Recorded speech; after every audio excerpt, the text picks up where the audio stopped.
আসসালামু আলাইকুম, welcome back to my channel sweetest BD. আশা করছি সবাই ভালো আছেন, সুস্থ আছেন।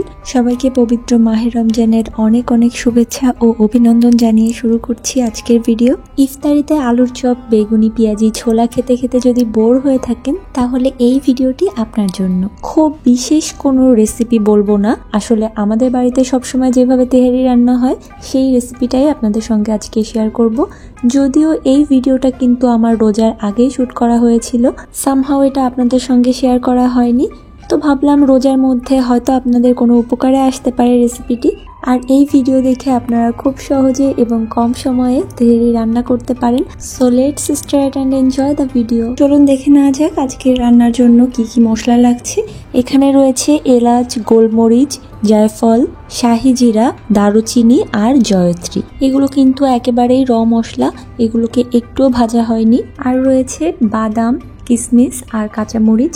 এগুলোকে আদা আর রসুনের সঙ্গে একসঙ্গে পেস্ট করা হবে। আর আদা রসুনের কোয়ান্টিটি ডিপেন্ড করছে মাংসের পরিমাণের উপরে। আজকে আমরা যেহেতু 3.5 কেজি মাংস নিয়েছি, সো সেই অনুযায়ী আমরা আদা রসুনটা ইউজ করব। এখন সবগুলো শুকনো উপকরণকে একসঙ্গে ব্লেন্ড করে নিব। মশলাটা খুব সুন্দরভাবে ব্লেন্ড হয়ে গেছে। এবার তৈরি করে নিব আদা রসুনের যে পেস্ট মশলাটা, সাথে কাঁচামরিচ, কিশমিশ আর বাদাম যাবে।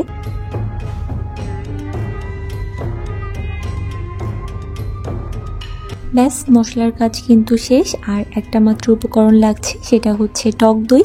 আর এখানে কিন্তু আমরা ফুল ক্রিম টক দইটাই ইউজ করছি। এখন চলে যাচ্ছি সরাসরি চুলায়।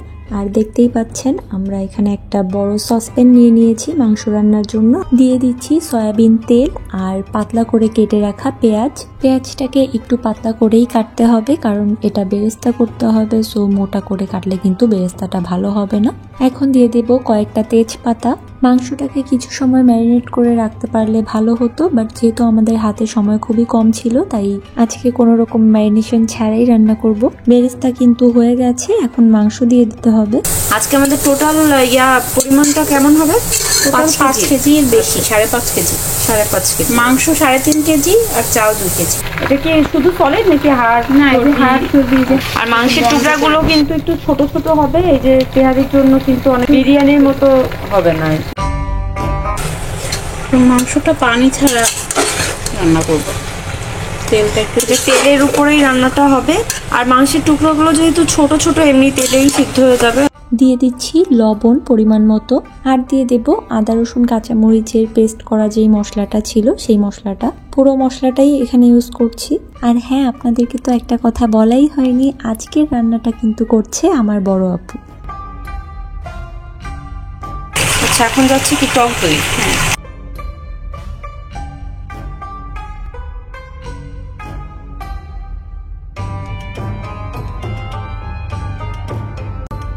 এখন এই সব কিছুকে ভালো করে মিক্স করতে হবে সময় নিয়ে।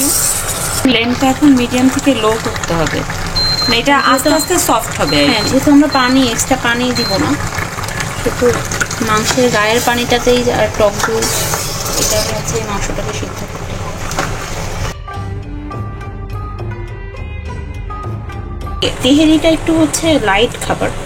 বিরিয়ানিটা যেমন বেশ অনেক মশলার একটা সমাহার থাকে, তেহারিটা খুব লাইট, এটা সবাই খেতে পারবে আসলে। এখন দিয়ে দিচ্ছি কয়েকটা কাঁচামরিচ, এটাতে বেশ একটা ভালো ফ্লেভার অ্যাড করবে। মাংস থেকে কিন্তু অনেকটা পানি বেরিয়েছে, আর এই পানিতেই কিন্তু মাংসটা সিদ্ধ হয়ে যাবে। এখন দিয়ে দিচ্ছি গুঁড়ো করে রাখা শুকনো মশলাটা। বেশিরভাগ অর্ধেকটা এখন দিয়ে দিচ্ছি, আর কম অর্ধেকটা পরে দিচ্ছি।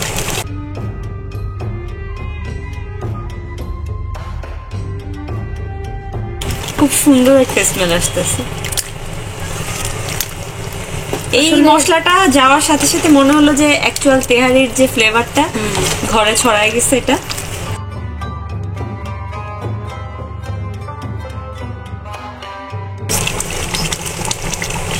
আচ্ছা, এখন সামান্য একটু চিনি দেওয়া হবে না? আচ্ছা, এটা হচ্ছে একটু টেস্টের জন্য খুবই অল্প, যেন এই খাবারটা আবার মিষ্টি না হয়ে যায়। এটা টেস্টটাকে ব্যালেন্স করার জন্য। এই যে হওয়া ভাতে বেগুন দেওয়ার কথা তো আপনারা সবাই জানেন, এই যে সেরকম এই যে হওয়া ভাতে বেগুন দিতে আসছে, হওয়া মাংসে ঢাকনা দিতে আসছে। লবণ টেস্ট করতে চলে আসছে। আমাদের ঘরে যদি মাসের মধ্যে 30 দিনও বিরিয়ানি, মাংস, পোলাও হয়, তারপরেও যার কোনো অনীহা নাই, একদিনও বলবে না যে খাবো না বা আর ভালো লাগছে না এগুলো, সে হচ্ছে এই যে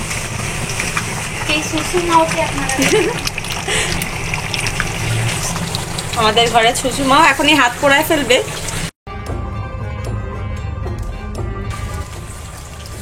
লাফালাফি শুরু হয়ে গেছে।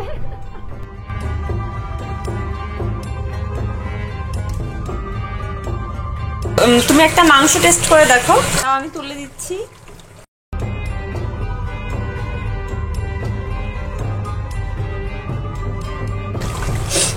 দেখো, টেস্ট করে দেখো কি অবস্থা। একটু সফট তো হবে, এখনো তো কমপ্লিট হয়নি, মানে লবণ ঝাল এগুলো সব ঠিক আছে, টেস্ট ঠিক আছে।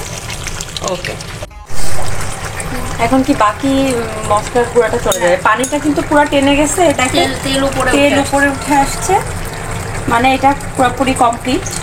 এখন যে বাকি মশলার গুঁড়াটা ছিল, গুঁড়া মশলা, সেটা দেওয়া হবে। এই মশলার গুঁড়োটা দিলে মানে এখন কিন্তু চুলা অলরেডি অফ করে দেওয়া হয়েছে, এই গরম অবস্থায় জাস্ট যাতে ফ্লেভারটা একটু আর একটু স্ট্রং থাকে, এই জন্য কিছুটা রেখে দিছিলাম, অবশিষ্ট আর কি গুঁড়োটা দিয়ে দিলাম। ব্যাস এখন ঢাকা দেওয়া থাকবে এইভাবে। হ্যাঁ, তারপরে রাইসটা আর কি রান্না করে মিক্সড করা হবে, রাইসটা হাফ রান্না করার পরে মিক্সড করা হবে। এখন আমরা পোলাওটা রান্না করে নিব। আর এর জন্য আমরা এই যে তেলটা ইউজ করতেছি, এটা হচ্ছে মাংসের যে এক্সট্রা তেলটা উপরে আসছিল, এটা ওই তেলটা এখানে ইউজ করা হয়েছে, কারণ এই রাইসের মধ্যে মাংসের ফ্লেভারটা খুব ভালোভাবে মিক্স হবে। তো এই তেলের মধ্যে এখন চালটাকে ভালোভাবে ভেজে নেওয়া হবে। এখানে তেমন কোনো মশলা নেই, ফ্লেভারের জন্য কয়েকটা লবঙ্গ দিচ্ছি। পোলাওর চালটা আমরা সবসময় ভেজে নেওয়ার চেষ্টা করি, যাতে করে রাইসটা খুবই ঝরঝরে হয় রান্নার পরে। এখানে সামান্য একটু বেরেস্তা দেওয়া হবে, অ্যাকচুয়ালি এটার খুব বেশি প্রয়োজনও নাই, মাংসে তো বেরেস্তা করেই দেওয়া হয়েছে, এটা জাস্ট একটু আসে এর জন্য দিয়ে দেওয়া হলো। বাসাবাড়ির রান্নায় যেভাবে সবটুকু ইউটিলাইজ হয় আর কি। চাল ভেজে নেওয়া হয়ে গেছে, এখন দিয়ে দিচ্ছি পরিমাণ মতো ফুটানো গরম পানি।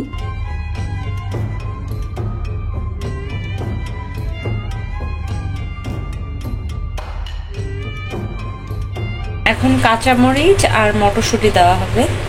এখানে প্রচুর কাঁচামরিচ যাচ্ছে মাংসে, আবার লাল মরিচ ব্যবহার করি, পুরো ঝালটাই যেহেতু কাঁচামরিচ দিয়ে হবে, এই জন্য তো একটু তো লাগবেই। এখন লবণটা চেক করে ঢাকনা দিয়ে ঢেকে দিতে হবে নাকি? হ্যাঁ, যে কোনো খাবারে লবণটা অনেক ইম্পর্টেন্ট। শুধুমাত্র লবণ পুরা খাবারের টেস্টটাই নষ্ট করে দিতে পারে, যেমন বেশি হলেও কম হলেও।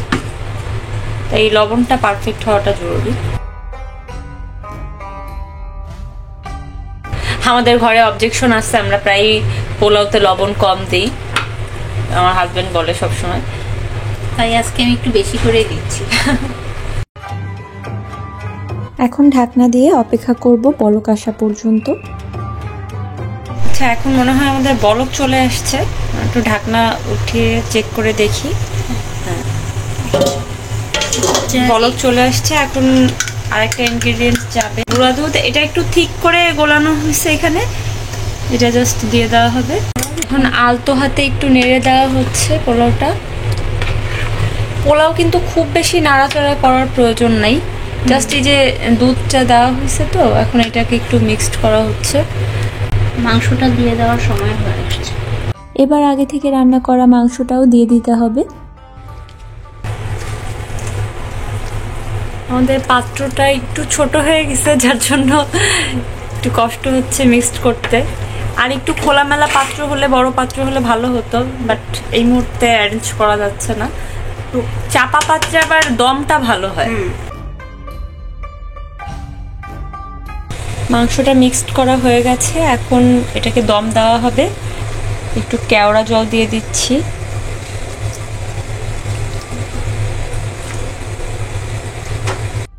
এবার এটাকে ঢাকনা দিয়ে মিনিমাম 30 মিনিটস লো ফ্লেমে রেখে দেব।